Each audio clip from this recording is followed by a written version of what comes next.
Okay, here's another example of representing an interval on a number line.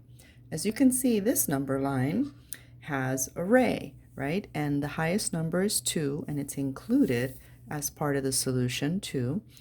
And it goes all the way negatives, negatives, negatives, negatives, getting smaller and smaller the numbers. And this is actually continuous. It doesn't stop. So, okay. So let's see. How would we represent this? All right. This interval on a number line. How would we do that? Well, first of all, there's 3 ways to represent this. Let's start with the way that we learned middle school, early high school, maybe even elementary school. We're going to start. Okay. So, we're going to start with, first of all, understand that this number line is going to be represented by x. Okay?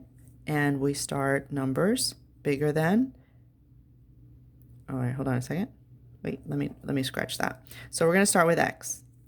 The smallest number that we're dealing with that also includes it is 2. So x is smaller than or equal to 2.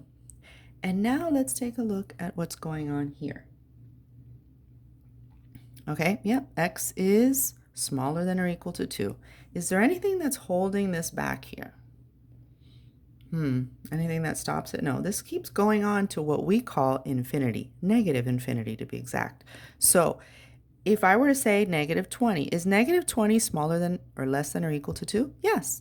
So this is the rule, this is the language in math. The solution is 2 or any number smaller than 2. X is less than or equal to 2. Okay, so this is just a general inequality. Now we're going to use this to construct the next one, which is called set notation. Set notation uses this, right? And what we do is we create sort of a little squiggly line, and we call it x such that x is less than or equal to 2, and close it. And that is your set notation. Okay? You take this exact same inequality and you just add this frame x, and this represents such that x is less than or equal to 2, close the frame. You are in set notation. And finally, the last one that we're going to be studying today or reviewing is interval notation.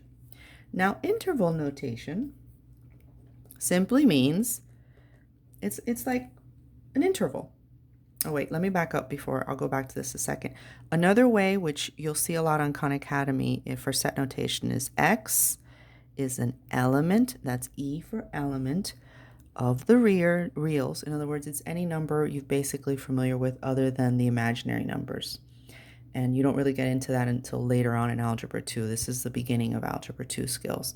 So x is an element of the real that represents the real numbers. Decimals, fractions, positive, negative, all of the real numbers, such that, see that line, that vertical line, such that x is less than or equal to 2. So if x is any real number, x is less than or equal to 2. Okay, now interval notation, going back to that, thank you for your patience. All right, so let's see.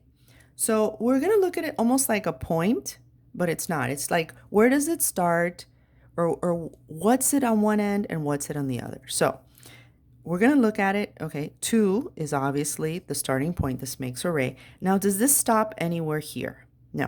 This is keep going, going, going, going, and we are really theoretically to infinity. And not just any infinity, because it's the negative numbers, it's negative infinity.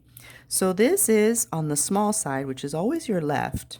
All right, on the small side, it's to negative infinity because there's no stopping point, comma, and it stops at 2. Okay? So, does it end at 2? You bet you. So we're going to close it. Now, does it end? Is there a way to end it at negative infinity? No. So we use a parentheses. And that is the 3 ways: inequality, set notation, interval notation. All right? Hope that helps.